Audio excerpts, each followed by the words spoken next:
Welcome, everybody, to the premiere episode of Pillar to Post here on the 97.3 ESPN YouTube channel. I'm Mike Gill, the host of the Sports Bash on 97.3. This is Tom Morgan from Sojo 1049's morning show, and we're big wrestling fans. So we bring you the premiere edition of Pillar to Post here on 97.3ESPN.com and our YouTube channel.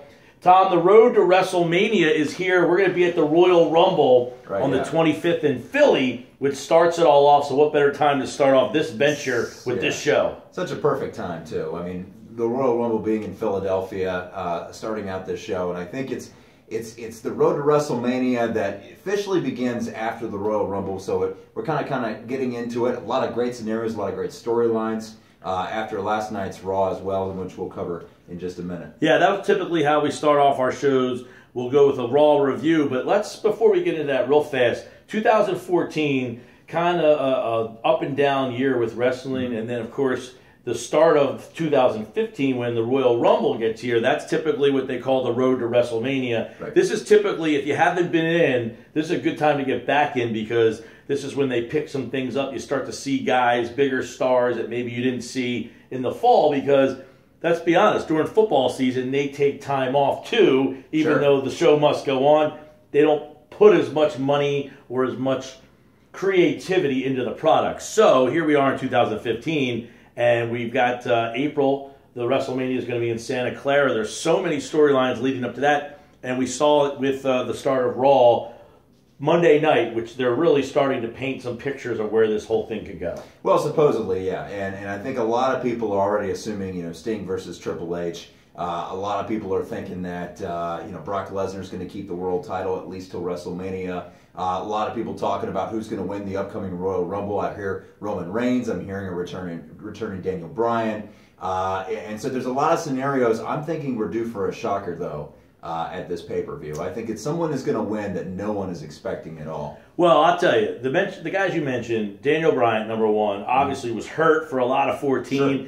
Such a crowd favorite, and you wonder if him coming back is just going to be too much for them to not put him back there. The question will be, how do you get the belt off of Brock Lesnar? Oh, yeah. At this point, I mean, I would assume his contract situation is going to come into play here a little bit if he decides not to come back, but I don't know if it's believable that Daniel Bryan is able to beat him, and I'm just not sure Roman Reigns is ready. If you watch him, he just doesn't seem like he's got the stamina to put on a good championship entertaining match at this point. So I need to see more from him before I'm ready to hand him the belt. Well, Vince McMahon has this thing for bigger guys, and clearly, I mean, you get guys like the Big Show that win titles, and they may be slow in the ring, but they're big. I mean, heck, the Great Khali actually was a world champion at one point for crying out loud. See, that's funny you say that, because if they would have kept him back when he started with the black pants, right. When you have guys like that, they are believable. That's the whole thing with wrestling, is suspend disbelief for the 2 or 3 hours that I'm watching. Giving me this big giant guy with the black pants, and that's believable. When they turned him into a cartoon character, not believable. But if they would have kept him as this, indestructible force, I think that could have kept working. Oh, I remember watching the SmackDown when the Great Khali actually debuted, and him and The Undertaker were in the ring together, and all I could think about was, oh my God, this guy is bigger than The Undertaker. He's going to destroy everybody, which is what Vince likes doing. We like seeing these big, huge guys coming through, regardless of their talent. But this day and age, wrestling fans are a lot smarter than that. They look at technique. They look at charisma. They look at personality, which is what we mentioned about Roman Reigns earlier. He definitely has the physique. He has it through his blood. He's part of the Rock's family. But he's really lacking a lot of that pizzazz in the ring, as far as not only his in-ring work, but also his on-mic work. I know that when he was injured, he was taking acting lessons, trying to get better on that end. And when you hold They didn't do him any favors when they put him on TV, those random interviews with him when he was on via satellite. he looked like a guy that was like, what am I here for? Right. If you could just emphasize the believe a little bit harder, that'd be okay. But no, the thing of it is that, when you hold a WWE championship in this day and age in sports entertainment, you got to be entertaining.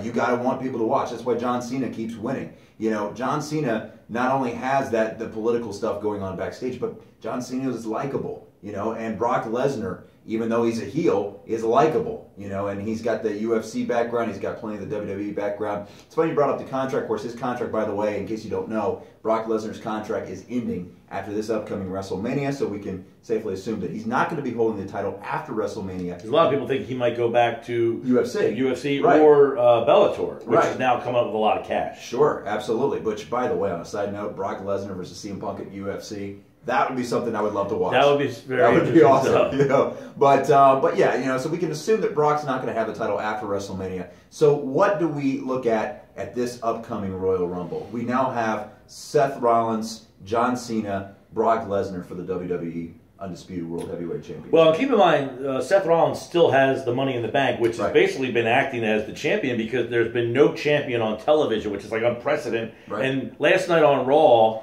John Cena comes out and he's like, look, if I win the championship, I'm going to go on hiatus until they hire these guys back. What are they going to do when there's no champion on TV, no champion at Raw, no champion at their pay-per-views, no champion at WrestleMania? And it's like, that's been going on since the end of last year. Brock Lesnar has not been on television right. at all. So the question really is, John Cena last night, he wrestles Seth Rollins. If he wins the match, the three guys that get fired, they're supposed to come back. He loses. Mm-hmm. So how is the WWE going to get these guys back into return in time for the Royal Rumble, which is, 2 weeks away sure. right now? So that's one thing. You got Rollins, Lesnar, and Cena in their triple threat match. How are they going to get those other three guys that have been quote-unquote fired to participate in the Royal Rumble? Are they going to be in the Royal Rumble match somehow? Is there going to be something that happens on SmackDown to get them in?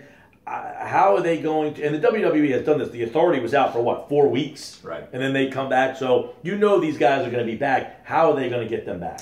Well, I've got a couple scenarios in my head, and I think we can definitely create this new little thing on the show where Morgan went wrong, because most likely I'm probably going to be wrong. But a couple scenarios go through my head. First of all, when WCW first launched, and this is going old school here, first launched the New World Order and the NWO, Sting took his absence and he was gone for a while, and the NWO did their thing and they invaded WCW.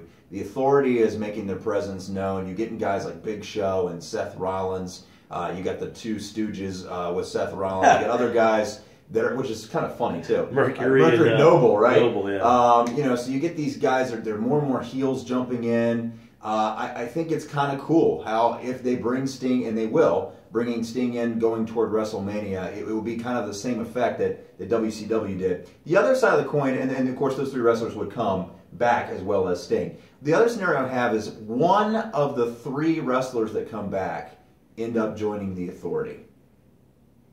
Ziggler or Ryback. Yeah, see, I wouldn't be surprised if there's some sort of, backdoor thing between them coming back and basically taking the Authority side. I could certainly see that being the case. Which one of the three? I mean, I don't think Eric Rowan at this point has enough cachet behind him. I think Ziggler's a guy that everybody seems to like, but he always kind of gets pushed down. Right. Is Ryback likable enough, or was he good enough in the heel role to make him on that side? I don't think so. That's where I think the three of those guys are tough to decide which one of the three would go to that side. But it's not a bad thought. The Sting thing's kind of interesting, and I agree. I think he'll end up facing Triple H at WrestleMania. I think that makes the most sense.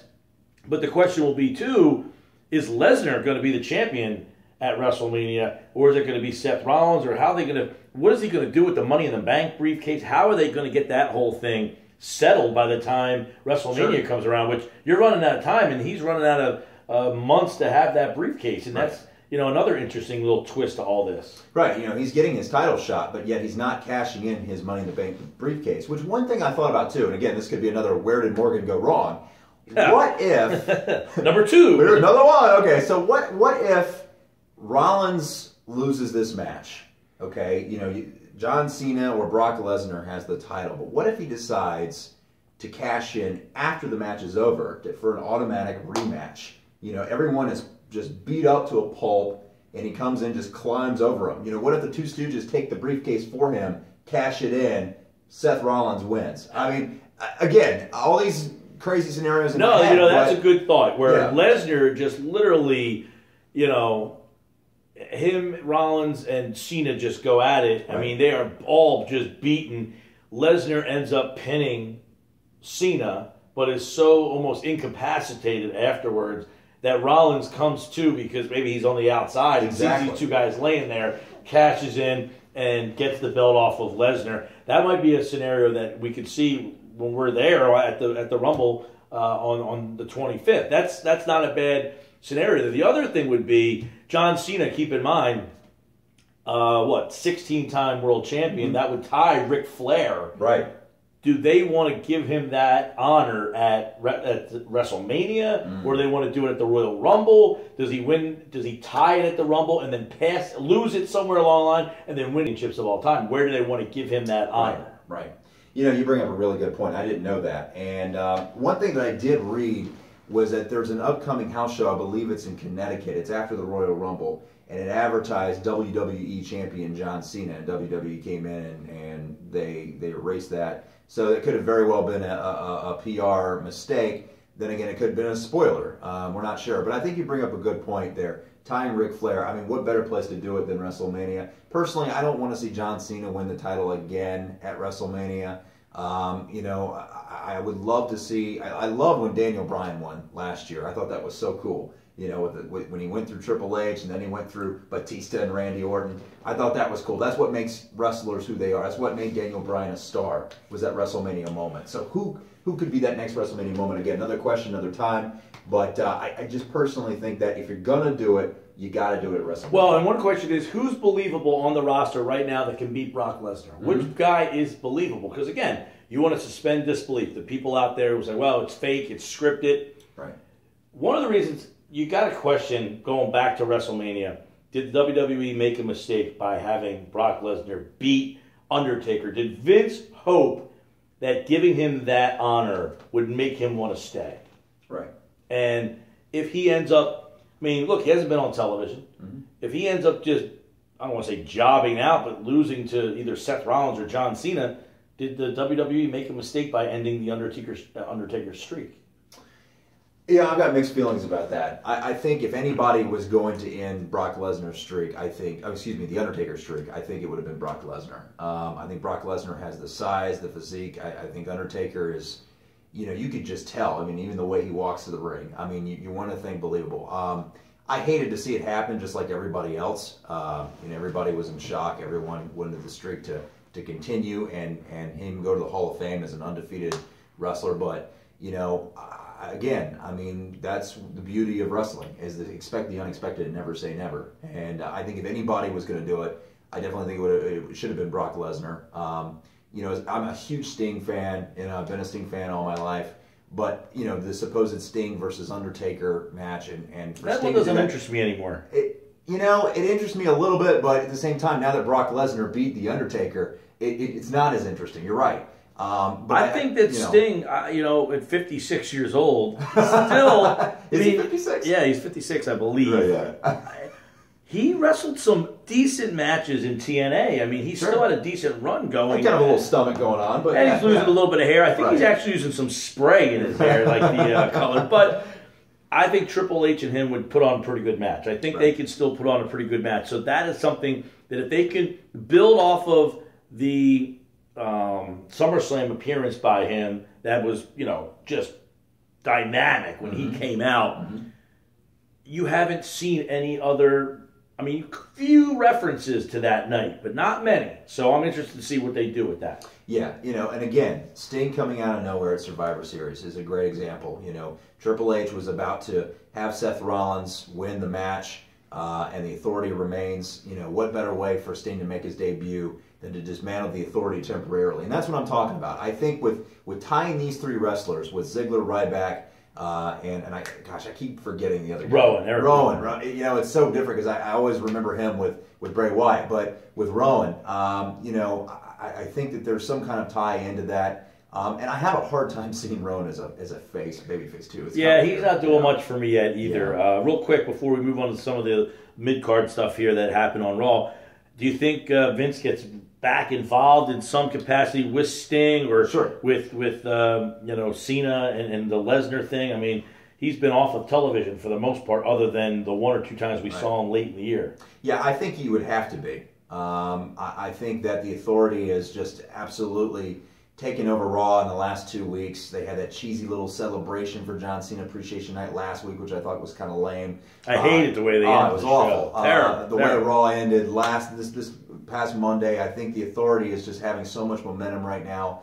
I think you have to have Vince involved somehow. And then again, maybe not. Maybe Steve... He want to be on TV anymore. You know, maybe do something via satellite. Like, I'd like to introduce you. I don't know. But, you know, I think Vince, first of all, nothing can stop him, really. I mean, I think that he loves being with the crowd in the ring. He loves being on camera.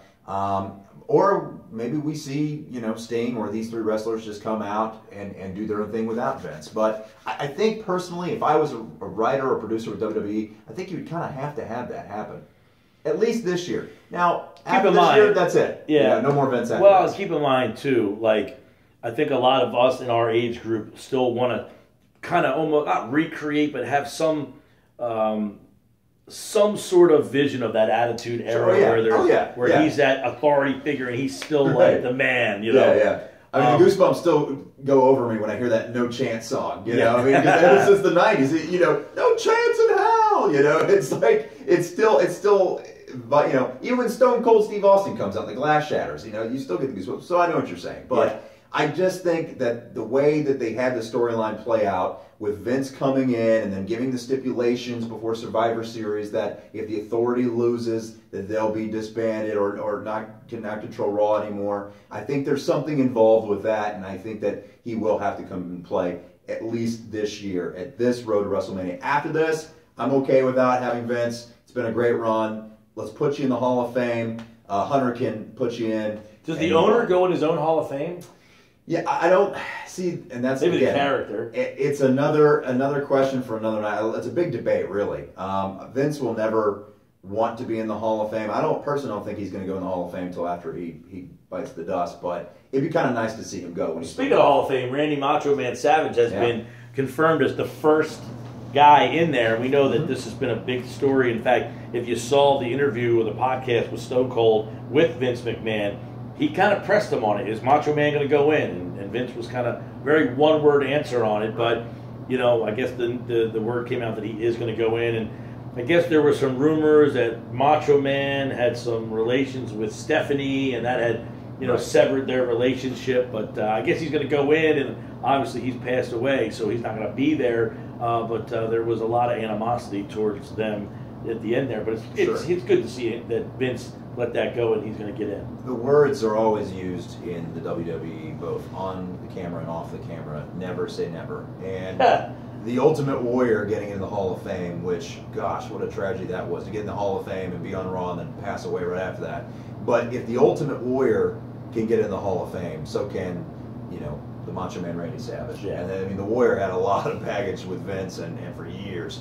And a lot of the wrestlers. Sure. You know, Hogan, Kevin Nash. I mean, he really drug them into the mud. Absolutely. And, you know, listen to the Talk Is Jericho podcast with Hogan from last week. It was, the stories he was telling was pretty crazy, and it was really good. So let's look at some of these other little mid-card things here. Yeah. This New Day, which I'm not a fan of. I mean, they come out. Come on, man. This is what they put together. Another circus, like 80s act, cartoonish, against Cesaro and Kidd. You know, I like Tyson Kidd as a wrestler. He's very entertaining. Cesaro, I think they're just messing with. I think he could be much better. But this New Day, not doing much for me. Yeah, I agree. I'm first of all, and I agree with you on Tyson Kidd. I'm very happy that he's getting some more time on TV. He's a great wrestler. You know, he needs to work on his personality a little bit. He's trying. He's trying. You know, he's got the little thing with his wife, Natalia, going on, and then now I think I got this thing with Cesaro and Adam Rose too now, which is really confusing. Oh God! Which was a mistake. He was such a better character before when he was really Leo Kruger. Right. He was a much better character. This thing,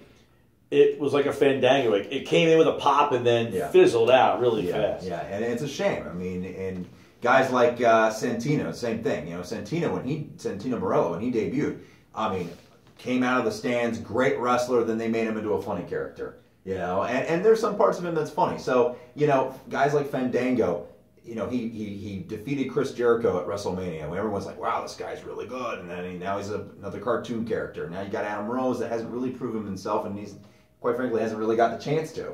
But anyways, he's wrestling a bunny. He was wrestling a bunny for a while. Yeah. Have they revealed the bunny yet? No, they never. I missed like the first hour of last week's show. Yeah. So I don't know if I missed that. Unless they did it on NXT or something, and I missed out. But and then you bring up Cesaro.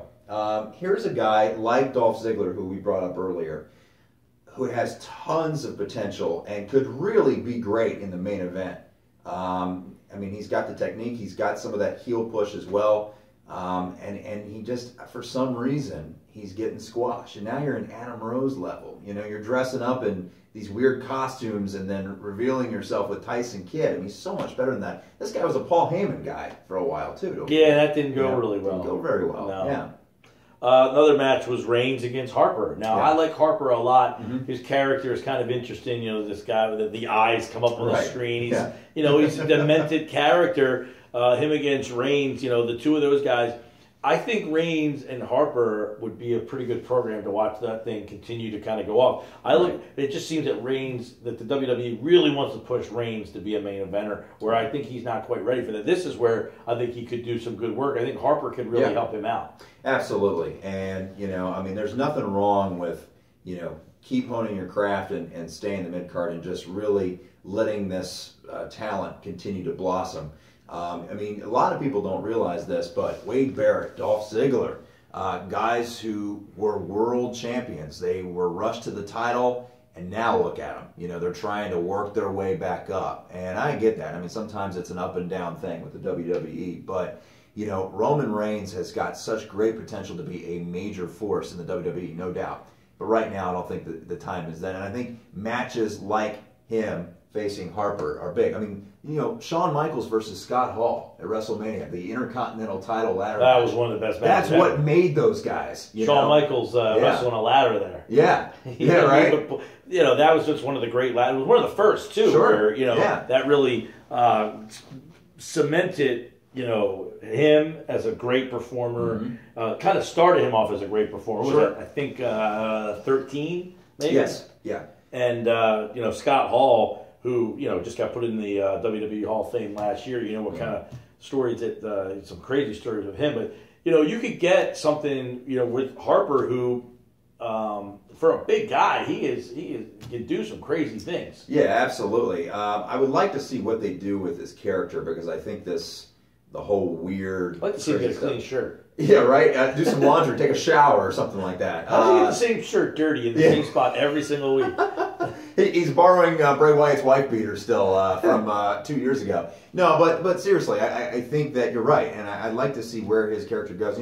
There's only so much longer you're going to have that whole feeling with him, and because when I see guys like Luke Harper and Eric Rowan, I still think they're with Bray Wyatt. They still have those characters intact. Well, because they're dressed the same. Right. They didn't they still have the goat mask and all that stuff. It's a little confusing still. Yeah, that's a good point. They didn't repackage those guys in terms of their dress. They let them dress the same. They gave them their own music and stuff, but they didn't give them a new look. Like the Shield guys got their own look. They changed their, except for Reigns, really. Right. They all got different, Ambrose wears jeans. Now, how about Ambrose? He's been going with Wyatt. He loses in the ambulance match. Right. And I think that they're setting Bray Wyatt up now to make that push toward fighting The Undertaker. I think he beat Dean Ambrose clean to get that push towards him to start facing The Undertaker. And I think you're going to see Dean Ambrose make a flip to a heel turn.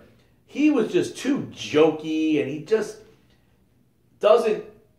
His character is too dark and too twisted to be this jokey I'm gonna hit you over the head with a barbecue pan, and it just didn't work. I think he's better off as a heel. Well, I kind of like him as a face. Actually, I'm gonna disagree with that. I like what they're doing with it. First of all, you don't have any cool faces in the WWE right now. Dean Ambrose. Yeah, he's a little out there. I think that they definitely are trying to see where this character goes. But I like where it's going. And it has a little bit of spice to a John Cena type culture, and I'd like to see what happens with that. But yeah, I thought the Dean Ambrose and Bray Wyatt match did them both a lot of favors. As far as the Undertaker's concerned, I really don't know. I mean, first of all, how healthy is the Undertaker? I mean, nobody's heard from him. Nobody knows what's going on with him. There's no commitments. If Sting's going to wrestle a match, I mean, he said over and over again, I want to wrestle one match, and I want to wrestle the Undertaker. And I really think they should utilize Sting more than just one match, but we'll see. Well, and I think we're going to see a few matches. Yeah. I think we're going to see a few matches. If I had it my way, I think you're going to see Sting and Triple H. I think you're going to see Sting and Seth Rollins.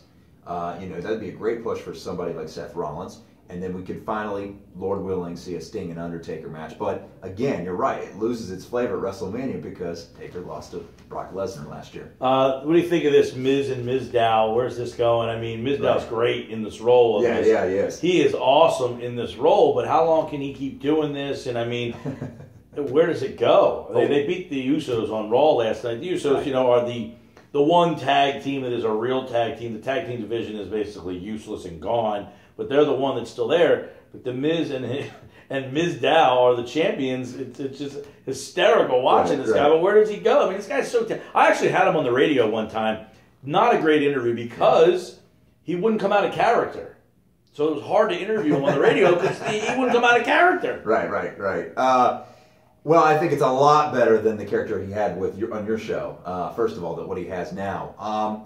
I think it was 3 weeks ago on Raw that when the Miz held up back when they were tag team titles, Miz held up his titles, and then Damian held out his, or Mizdow held out his titles, and there was booing for Miz and cheering for Mizdow. Yeah. I think we're going to be able to see a Mizdow a face turn here in the near future. Although maybe both of them could be a face turn. Well, could they fight at WrestleMania?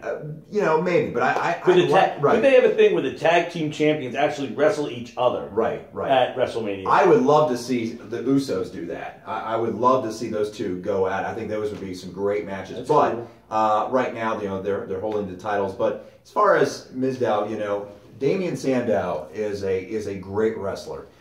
He was a former Money in the Bank. You call him a champion carrier. I don't know what you. I was at that. It was that Night of Champions in Philly, 2009. I was there. Yeah. So he held the Money in the Bank for a long time. Lost to John Cena. That was a great character he had, though.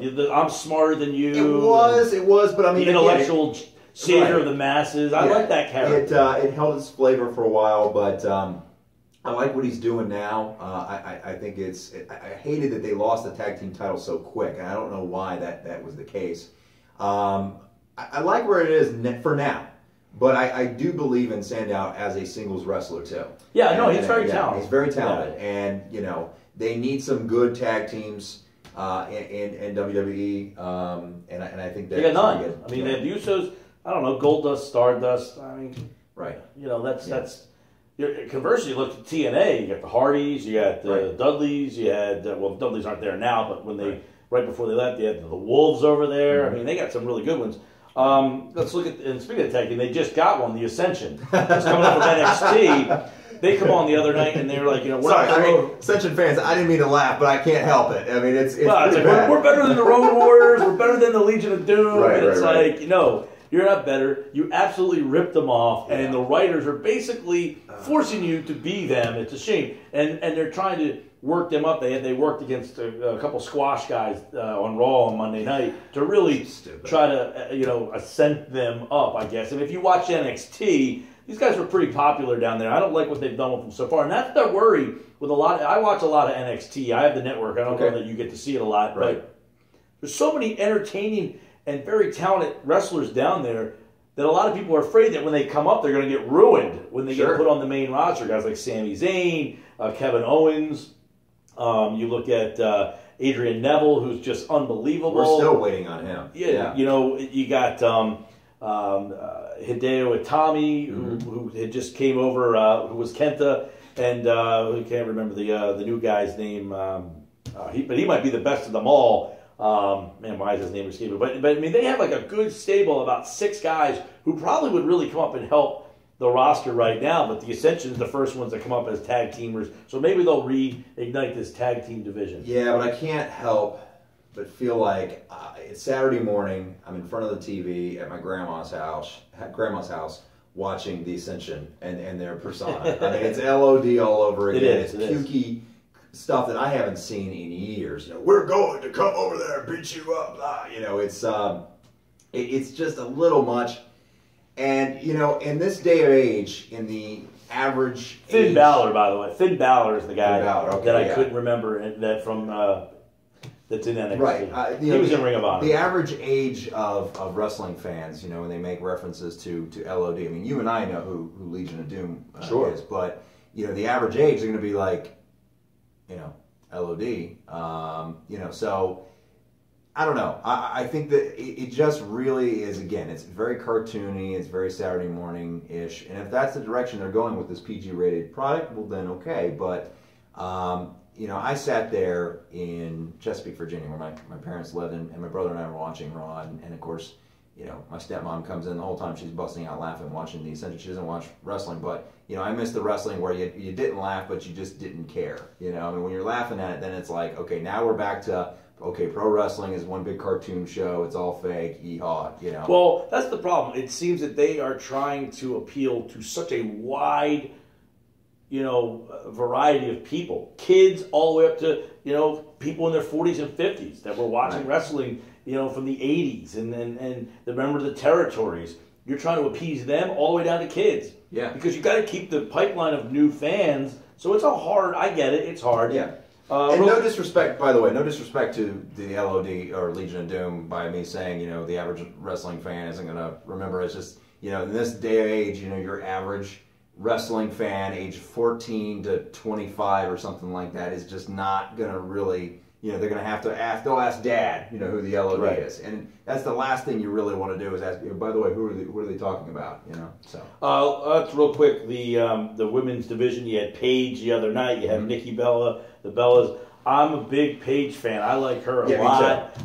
And I think Charlotte down in NXT, I think it's time to bring her up. That's Ric Flair's daughter. Right. Because the rest of these female wrestlers are tough. They're not very good. They're not very talented. But Paige is very good. Charlotte, you know, they can put on some amazing matches. And you know, they're not the typical diva-looking women. They're more. You know, Paige is very, you know, edgy looking. You know, but at the same time, WWE really likes this Total Diva stuff on E. And I'm gonna tell you, I hate to say this, but it's working. The show is just kicking butt, you know, on E. And you know, so they want to have the Bellas out there, you know, and I as a wrestling fan, it kills me because I love watching AJ Lee wrestle. You know, supposedly she's supposed to be coming back. She's supposedly coming back, yeah. You know, for they're doing a stop in Jersey right before the Rumble. Okay, all right, yeah. So you know, we get to see her. Charlotte looks great. Really good. Looks really good. I would love to see Ric Flair come in and be her manager. I think that'd be really cool. But regardless, you know, they really want to emphasize the people like, you know, the Bellas, which, nothing against their wrestling talent, but at the same time, it's all about that Total Diva stuff. And by the way, Daniel Bryan did come out and give this long soliloquy on Raw the other night, and you know, it was a very good spot by him. He put the heat on the Authority, who had kind of turned it around earlier in the show. You know, it'll be interesting to see. He says he's going to be in the Rumble match. How does he end up winning the Rumble match is really going to be a question for him. How does he, you know, because the winner of the Rumble match obviously wrestles the champion at WrestleMania. Are they going to set up a match between him and Brock Lesnar by letting him win the Rumble match? Other than him, I don't know who else would be a candidate to win that thing right now. So that'll be very interesting to see. The littlest guy in there, winning the Rumble match. David versus Goliath. Daniel Bryan versus Brock Lesnar. You know, WWE loves having stories like this, where you have a guy like Daniel Bryan coming back from a horrific injury, a career-ending injury, coming in and winning the Royal Rumble. They ate it alive at WrestleMania. Little guy Daniel Bryan coming in and beating Triple H and beating Randy Orton and Batista to win the WWE title. So, you know, do they continue that wave? I think it would work. I mean, how many sports teams do you see going, yes, yes, yes, you know, the stands and whatnot? I mean, the yes movement is unbelievable, transcending all over the place. And so I think that you might as well ride that wave while you can. I wouldn't be surprised. I know we were talking about Roman Reigns. I wouldn't be surprised to see Roman Reigns win the Royal Rumble. I don't think he's ready for that spotlight, but I think that I would not be surprised to see that. And then we ask ourselves, who else could win the Rumble? I mean, you get guys like Daniel Bryan and Roman Reigns that we talk about a lot, but who else could win the Rumble? I can't picture many. Right. I can't really. I mean, guy last year like Rusev came in and really cleaned house, but he's not ready to be a champion right now. I don't think he's ready to be in the championship match. Cesaro is a guy who won the Battle Royal at WrestleMania. Right, the Andre the Giant Battle Royal match. And he's been pushed aside. I mean, really, unless Batista comes back for this thing unannounced, I mean, I can't see that happening. He did win it last year. Right.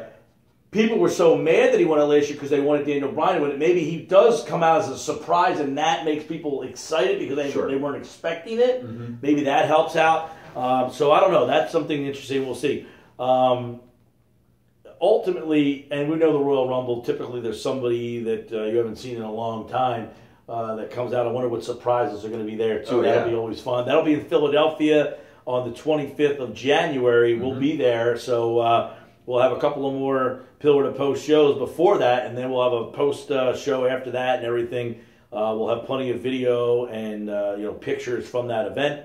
This is the first one. We had an interview with Jim Ross. That'll be on the YouTube channel that you could check out too. That's our first interview on the show. We get Jim Ross on there. We're working on Chris Jericho. Yeah. So we're going to try to do something like that too. So we're going to try to get some guests. We'll just kind of share our thoughts, and I'll give you one thing. I'm watching the WWE Network. I watch a lot of the network. You don't have it yet, but I need to get on that. You got to. I do. I watched. All right, final thoughts here on the show. One WWE Network show to go check out. Obviously, the Monday Night Wars documentary has been great. The rivalry shows, and each week I've been watching old pay-per-views. I watched WCW's Bash at the Beach. Wow. Goldberg against Diamond Dallas Page. What a great match. And Hulk Hogan against Ultimate Warrior. That was the 8 years in the making. Halloween Havoc. That's what I say. Bash at the Beach. Well, yeah, but Diamond Dallas Page. It was 1998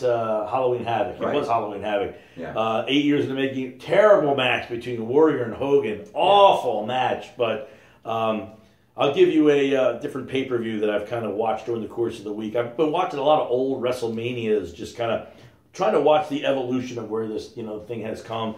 And but I did watch Halloween Havoc. I was not a big WCW fan back in the day, but just trying to find I listen to a lot of these podcasts, and there's some great interviews out there. And when I hear them, I want to go back and look at the match that they were talking about. I heard DDP talking about his match with Goldberg and about how he wanted him to miss the spear, and Goldberg's like, I can't miss the spear. He's never missed a spear.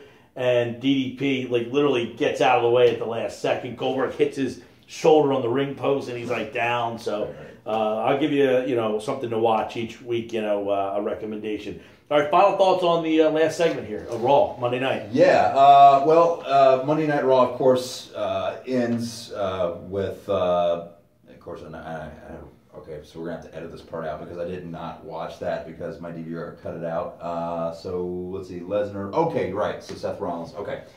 Yeah, final thoughts. This is an extra push on Seth Rollins. Brock Lesnar and John Cena, are obviously, in the ring while Seth Rollins is going back up on the ramp. They are pushing Seth Rollins as the ultimate heel. And this reminds me of the days when Triple H was the ultimate heel and he had his goons protect him, and so... DX. DX, right, exactly. So, I really think that this is great for Seth Rollins. Again, it's taken me some time to kind of get used to it, but they need an ultimate heel, and I think Seth Rollins is going to be the ultimate heel in 2015. Yeah, he's doing a great job. I don't love the... first off, I don't love the music for him.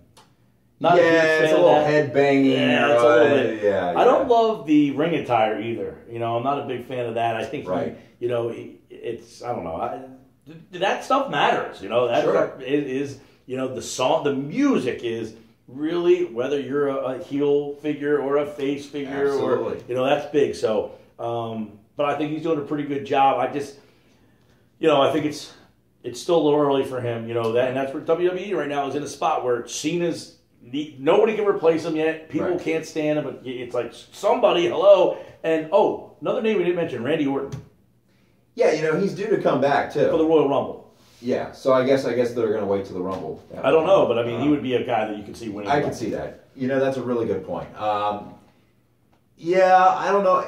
He could win the Rumble. I mean, he had that title for so long last year going into WrestleMania and all that, but I think Randy Orton definitely is going to be coming in, and you know, that's a great opponent for Seth Rollins at WrestleMania if Seth doesn't have the title. They would be good. That would be a great thing. That would be a good match, just Randy Orton and Seth Rollins. So. Well, next week after Raw's over, we come back, we should try to maybe start putting a card together that we think, because right now there's no matches. I mean, other than the triple threat match at Royal Rumble, there's no matches that we know of. Whatever battle over the top battle royal, which by the way, obviously, did they decide how many members that was going to be? Because I know they were debating on. Well, I had heard that it was supposed to be an NWO reunion with Hall, Nash, and Hogan, but Nash got in trouble, so that doesn't look like it's going to happen, which stinks because we would have been there. Yeah. That's another guy. How about Hogan? I mean, he wants to wrestle another match. He is like lobbying for it. Yeah. He wants to wrestle at WrestleMania. Stone Cold's another guy that's kind of been talking about that he's been working out. I don't think he's going to wrestle in this year's, but maybe next year's. Right. And then, of course, there's always the possible return of CM Punk, which I don't know about you. I don't think he's going to come back. I think he is quite content. Yeah. And with even if this UFC doesn't work, I think he's done. Well, I think, once again, you know, the WWE, never say never. Never say never, but my opinion is he's done. I'm going to have to agree with you on that. I think the next time we see CM Punk, which will be years and years to come, will be at the WWE Hall of Fame, and that's going to take a lot. It's going to take a lot of talking to him. I wouldn't be surprised if he came back in wrestling and went to TNA, and his idea was, look, if I come back, we're going one-on-one with and recreating a Monday Night War and letting him be the creative control guy. I think that would be great. It'd be great for TNA, and you know, that would make the WWE product overall better, because when Vince's back is against the wall, it's been proven that the product gets better. That's when the Attitude Era... Exactly. WCW started getting really big. That's when the Attitude Era started kicking butt, you know. And so now that there isn't a whole lot of competition, with all due respect to Impact Wrestling, which I do watch that, and I think there's some great wrestlers on there, but, you know, it's had some hard times on the ratings. And, you know, the WWE just has owned wrestling, its own social media, and it's not going anywhere. So why boost anything up? Hopefully, I'd like to see some better stuff come. All right. Well, any final thoughts from you on our first edition here, which I think we probably thought we were going to do about 10, 15 minutes. We probably could go for another hour or two. I got a lot of editing work to do now. Can we drink some shots during the show? I mean, no, but seriously, I think that... yeah, I mean, I'm excited to be at the Royal Rumble. This is going to be an awesome time. We're going to be at Jim Ross's show at the Trocadero. Exactly. And if we can make it, maybe Dave and Buster's in that Monday Night War panel discussion. You got Chris Jericho hosting that, Eric Bischoff versus Bruce Picard as well. So that's going to be a lot of fun. So lots of stuff happening on the show, and subscribe to our YouTube pages, both at 97.3 ESPN and Sojo 104.9. And that's it. All right, he's Tom Morgan. I'm Mike Gill. This is the first edition. We'll be back dropping these Tuesday nights. You could check it out, the next edition, Tuesday nights for Pillar to Post here on 97.3 ESPN's YouTube channel. Good night, everybody. See ya.